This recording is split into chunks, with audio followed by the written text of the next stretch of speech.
நன்றாக யோசித்து பாருங்கள். இந்த சண்டை நடந்து கொண்டிருக்கிறது. என்னப்பா நான் ஏத்தது? தண்ணி வைங்கப்பா. ஒட்டுமொத்தமாக முன்னாள் ராணுவர்கள், மாணவர்கள், பொதுமக்கள் அனைவரையும் இணைத்து ஒரு 5 கிலோமீட்டர் தூரத்துக்கு ஒரு பேரணியை நடத்துகிறார். என்ன சார், கேர்ள்ஸ் எல்லாம் கூட்டிட்டு மொட்டை மாடிக்கு வந்துருக்கீங்க? இதை மட்டும் பிரின்சிபல் பார்த்தாலும் உங்க சீட்டு கிழிஞ்சிருக்காது. சரி சரி, நான் சொல்ல மாட்டேன். ஆண்டனைகளை கூண்டு போய் வந்த வேலை பாருங்க. எத்தனை காலந்தான் ஏமாற்றுவார் இந்த நாட்டிலே. இணைத்து ஒரு 5 கிலோமீட்டர் தூரத்துக்கு ஒரு பேரணியை நடத்துகிறார். பேரணி முடிவதற்கு முன்பாகவே போர் நிறுத்தம் அறிவித்து விட்டார்கள். புரிந்து கொள்ளுங்கள். தளபதியுடைய சாதனையில் இதுவும் ஒன்று. இந்த ஈன பொழப்புக்கு பேசாம எங்கேயாவது போய் ஊருக்கு போயிடலாம். பேரணி முடிவதற்கு முன்பாகவே போர் நிறுத்தம் அறிவித்து விட்டார்கள். புரிந்து கொள்ளுங்கள். தளபதியுடைய சாதனையில் இதுவும் ஒன்று. ஏப்பா அழுகுற? முரியசா என்னமா ஃபீல் பண்ணி கூவுறான்டா அவன். நீ ஏன்டா அழுகுற? இல்ல, வாங்குற காசுக்கு மேல கூறாடா கொய்யா. இப்படி சோறு திங்கிறக்கு எவ்வளவு மானம் கட்டு போய் தெரிய வேண்டியிருக்கு தெரியுமா? பேசுறாங்க பேச்சு. இந்த லொடுக்கு பாண்டிக்கு இது தேவையா? ஒரே ஒரு சீட்டு, அந்த ஒத்த சீட்டுக்காக இப்படி எல்லாம பிச்சை எடுக்கணும். நீ வாங்குற இந்த 10-5 பிச்சைக்கு இது தேவைதானா? ஒரு விளம்பரம். என்னடா விளம்பரம்? சரி, சொல்றதான் சொல்றியே, ஏதாவது சம்மந்தம் இருக்கிற மாதிரி பேசுறியா? ஸ்டாலின் பேரணி போனாராம். ஸ்டாலின் பேரணி போனதுனால அந்த போர் அங்க நின்றுச்சான். இந்த உனக்கு பிடிக்கலன்னா காசை வாங்கிட்டு போ. அனாவசியமா பேசி வியாபாரத்தை கெடுக்காத. மறுபடியும் வியாபாரம் பண்ணுவியா? எங்க இந்திய பாகிஸ்தான் போர் வந்து எல்லையில் நடந்த அந்த போர், அல்லது அந்த எல்லையில் நடந்த அந்த போர் சூழல், போர் கூட சொல்ல முடியாது, போர் சூழல் நின்று விட்டது. சொல்றது யாரு? கருணாஸ். அது சொல்லும்போது இவ்வளவு சீரியஸா மூஞ்சி வச்சுட்டு சொல்றான் பாருங்க. நன்றாக யோசித்து பாருங்கள். இந்த சண்டை நடந்து கொண்டிருக்கிறது. ஒட்டுமொத்தமாக முன்னாள் ராணுவர்கள், மாணவர்கள், பொதுமக்கள் அனைவரையும்.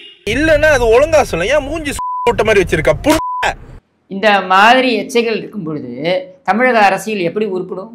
என்னுடைய இயற்பெயரே கருணாநிதி. எங்க அப்பா எனக்கு வச்ச பேரு கருணாநிதி. சிலர் ஆசைக்கும் தேவைக்கும் வாழ்வுக்கும் வசதிக்கும் ஊரார் கால் பிடிப்பார்.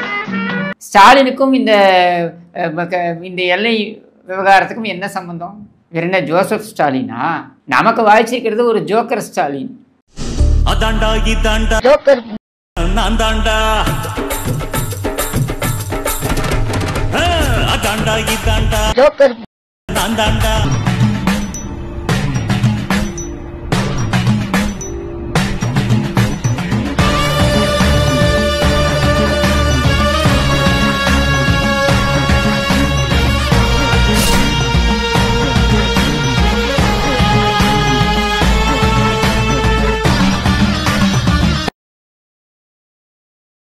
நம்ம சேனலோடைய வளர்ச்சிக்கு நீங்கள் கான்ட்ரிபியூஷன் செய்யணும் அப்படின்னு நினச்சிங்கன்னா கீழே டிஸ்கிரிப்ஷனில் ரேசர் பேருனுடைய லிங்க் இருக்குது. அதில் போயிட்டு உங்களால் முடிஞ்ச அமௌண்ட்டை நீங்கள் கான்ட்ரிபியூஷனாக நம்ம சேனலுக்கு அடிக்கலாம். நன்றி. இந்த ஜோக்கர் ஸ்டாலினுக்கு முதல்ல காஷ்மீர் எங்கே இருக்குன்னு தெரியுமா? இந்திய வரைபடத்தை காமிச்சிங்கன்னா காஷ்மீர் எங்கே இருக்குன்னு காமிக்க முடியுமா? இதில் இவர் இந்த போரை நிறுத்துறாராமா? அதுவும் பேரணி போனாராம். பேரணி முடிவதற்கு முன்பாகவே போர் நிறுத்தம் அறிவித்து விட்டார்கள். புரிந்து கொள்ளுங்கள். தளபதியுடைய சாதனையில் இதுவும் ஒன்று. சான்ஸ் கிடைச்சா உரியணும் கூடாது. அதாவது நீங்கள் பார்த்துருப்பீங்கன்னு நினைக்கிறேன். இந்த ஆம்புலன்ஸ் எல்லாம் போகும் தெரியுமா? பயங்கர வேகமாக போகும் ஆம்புலன்ஸு. ஆம்புலன்ஸ் வந்து அந்த சைரனோடையே போயிட்டே இருக்கும் பொழுது சில பேர் வண்டியில் பின்னாடியே தொட்டின்னு போவானுங்க. நான் கூட சில சமயம் நினைப்பேன், இவங்க உறவுக்காரங்களா இருப்பாங்க போல இருக்கு, பாவம் ஏதோ சீரியஸாக போகிறாங்க, சரி இவங்களுக்கு பின்னாடியே தொட்டின்னு போகிறாங்கன்னு. ஆனால் என்னென்னா அது ஒரு அல்ப புத்தி. அது என்னென்னா ஆம்புலன்ஸோடய போனால் சிக்னல் ஜம்ப் பண்ணே போகலாம். கொச்சப்படுத்துறீங்கடா, கொச்சப்படுத்துறீங்க, ரொம்ப கொச்சப்படுத்துறீங்க. அந்த மாதிரி ஸ்டாலின் இந்திய ராணுவ வீரர்களுக்கு ஆதரவு தெரிவிக்கிறேன்னு பேரணி போனதும் இந்த ஆம்புலன்ஸ் முன்னாடியே துரத்தின்னு போற கேவலமா இல்ல, வெக்கமா இல்ல, சூடு சுரண வெக்கமான ரோசம் இருந்தா ஒரு மனிதனுக்கு இது பேச வேண்டியது கூடாது. திமுகவுடைய நீண்ட நெடிய கொடிய வரலாறை எடுத்து பார்த்தீங்கன்னா இவங்க தேசத்திற்காக அல்லது தேசப்பற்று அப்படின்னு என்னைக்காவது இருந்திருக்கா இவங்களுக்குன்னா கிடையாது. அது எங்க இருக்கு? நெக்ஸ்ட் சமூக ஆர்வலர்கள் பூரா பையனும் சமூக தீவிரவாதி மாதிரி இருந்துகிட்டு உங்ககிட்ட சமூக ஆர்வலர்னு சொல்றாங்க. தேனாம்பேட்டையில் நடக்கிறது மாநாடு. அந்த மாநாட்டில் பார்த்தீங்கன்னாக்கா பாகிஸ்தானுக்கு ஆதரவாக கோஷங்கள் எழுப்பினார். இந்த தேசத்துக்காக, இந்த நாட்டுக்காக நான் ஏதாவது ஒண்ணு செய்யணுமையா?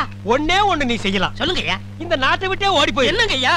அதான் நீ நாட்டுக்கு செய்யற நன்மை, நாட்டு மக்களுக்கு செய்யற நன்மை, நாட்டு ஜனங்களை பிடிச்சிருந்த தரித்திரமே ஓடி போச்சுன்னு நினைப்பாங்க. நம்ம தமிழக முதல்வர் திரு மு க ஸ்டாலின் அவர்கள் ஒரு காமெடியை நிகழ்த்தியிருக்கிறார். அது என்ன அப்படின்னாக்க, தண்ணி மேல நம்மளே பூனை மேல மதுல நட்டுவ நம்மளே என்ன கூட்டம் புள்ள பிடிக்கிற வேலையில இறங்கிட்டியா? ஏதாவது நாடக கம்பெனி நடத்துறீங்களா? ரிஹர்சல் சத்தம் வெளியே வரைக்கும் கேக்குது. நாடக கம்பெனியா? டேய் என்னை சீரியஸாவே பார்க்க மாட்டீங்களா நீங்க? போங்க சித்தப்பா, உங்க மூஞ்சில போய் யாராவது சீரியஸ்ல எதிர்பார்ப்பாங்களா?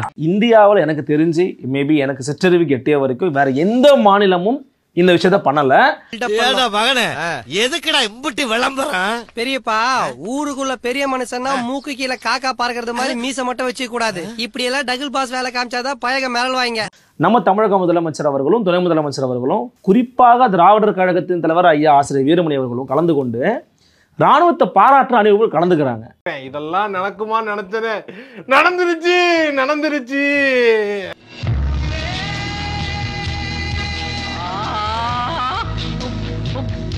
இந்த நேரத்தில் என்ன குறிப்பிட விரும்புறேன்னா, தந்தை பெரியார் சொன்னாரு, இந்தியாவின் விடுதலை நாள் கருப்பு நாள்னு அறிவிக்கிறேன். ஞாபகம் இருக்கு உங்களுக்கு? எஸ், அதாவது பார்ப்பனிய பனியா கும்பல்கிட்ட ஒப்படைச்சிட்டு போறானுங்க அப்படின்னு சொல்லி திட்டினாரு. இவருதான் மானஸ்தன். வணக்கம். மானஸ்தனா?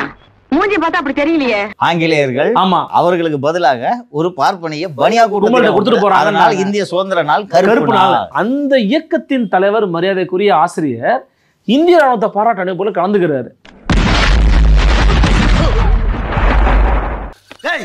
கூலி மிச்சமாமனும் பேச்ச கேட்டு செருப்பாலேயே அடிக்கணும்டா. முதல்ல அணிவகுப்பை ஏன் இவங்க பண்ணாங்கன்னு கொஞ்சம் சொல்லுங்க. போர் நிறுத்தம் பண்ணதான்ப்பா. இந்த மாதிரி இங்க டிஜிபி ஆபீஸ்ல இருந்து கிளம்பிட்டாரு. வார் மெமோரியல் தொடர்றதுக்குள்ள நீ நிறுத்தணும். நீங்களும் சொல்றீங்க. அண்ணன் கருணாஸ் அப்படிதான் பேசியிருக்காரு. அப்படித்தான் இவங்க நினைச்சுக்கிட்டு இருக்காங்க. கொஞ்சம் யோசிச்சு பாருங்க. எப்படி பார்த்தாலும் இது லாஜிக்கா இல்லை இல்லையா? நீங்க இந்திய ராணுவத்தோடு துணை நிற்கிறோம், தமிழ்நாடு உங்கள் நடவடிக்கைகளுக்கு துணை நிற்கிறதுன்னு இது தொடங்கின உடனே முதலமைச்சர் அவர்கள் அறிவித்து வெளியிட்டார். That is enough.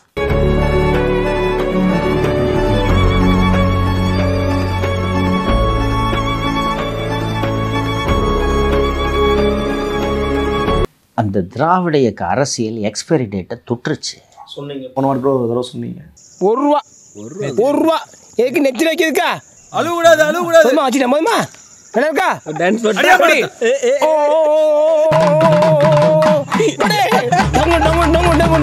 நான் செத்த நெத்தில வச்சாச்சு. வச்சுக்க போதுமா? அடைந்தால் திராவிட நாடு, இல்லையே சுடுகாடு என்று பேசிய கட்சி தான் திராவிட முன்னேற்ற கழகம். 62 இதே போல ஒரு போர் வந்த உடனே பஸ் தடை பண்ணிடுவாங்க, பேசாமல் திராவிட நாட்டை தூக்கி ஓரமாவை என்று வைத்து விட்டு இன்று மெயின் ஸ்ட்ரீமுக்கு வந்து விட்டார்கள். பேச்சாடா பேசுன, கொஞ்சம் நெஞ்ச பேச்சா பேசுன. மன்னர் பரம்பரை, மண்ணாங்கட்டி பரம்பரை, நீயே இப்ப மாவு கட்டு பரம்பரை ஆகிட்டாங்க. நீங்களே இன்னைக்கு வந்து இந்திய தேசியத்தை வலியுறுத்தி நீங்க இன்னைக்கு ஒரு போர் பேரணியை நீங்கள் நடத்துகிறீர்கள் என்றால் உங்கள் கொள்கைகளிலிருந்து விலகி நீங்கள் எவ்வளவு தூரம் வந்து விட்டீர்கள்? வேற வழி இல்லடா, ரொம்ப தூரம் ஓடிட்டேன். ஃபினிஷிங் லைன் கிட்ட வந்தாச்சு. இப்போ திரும்பி பார்க்கும்போது தான் தெரியுது இவ்வளோ நாள் ராங் ட்ராக்ல தான் போயிட்டு இருந்துச்சு. நான் திருப்பி முதல்ல இருந்து ஆரம்பிக்க முடியாது இல்லையா? ஃபினிஷ் பண்ணி தானே ஆகணும். பிஜேபி ஆளக்கூடிய மாநிலங்களில் இது போன்ற பேரணி நடந்ததை பார்த்தீங்களா? பார்க்கல. அப்புறம் எதுக்கு பண்றீங்க நீங்க? நீங்கள் தனிநாடு கேட்டவர்கள், மறந்து விடாதீர்கள். நீ நல்லா இருக்க மாட்டடா, நல்லாவே இருக்க மாட்டடா, நாசமா போனவன். தீமிதிச்சிட்டார் அந்தியூர் செல்வராஜ். மன்னிக்கணும் அந்தியூர் செல்வராஜ் தீமிதிச்சிட்டார். கருணாநிதி தீமிதிப்பது காட்டுமிராண்டித்தனம் சொன்னாரு. ஓகேவா? அதுதான் உங்க ட்ரெடிஷனு. ஆனா நீங்க எலெக்ஷன்ல ஜெயிக்க குரங்கு வேஷம் போடலான்ற லெவலுக்கு வந்துட்டீங்க. நீங்க ஒரு ஓட்டுக்கு என்னன்னா கொடுக்கறான், பொண்டாட்டியை தவிர மற்றது எல்லாத்தையும் கொடுக்கறான். அவனுக்கு ஓட்டு தான் பெருசு. அவன் பொண்டாட்டி பிள்ளையை பற்றி அவனுக்கு கவலை இல்லை. நான் மட்டுமல்ல, நீங்கள் ஒவ்வொருவரும் ஐ டோன்ட் கேர் என்று சொல்லி நகர வேண்டும். ஸ்டார்ட் பண்ணு.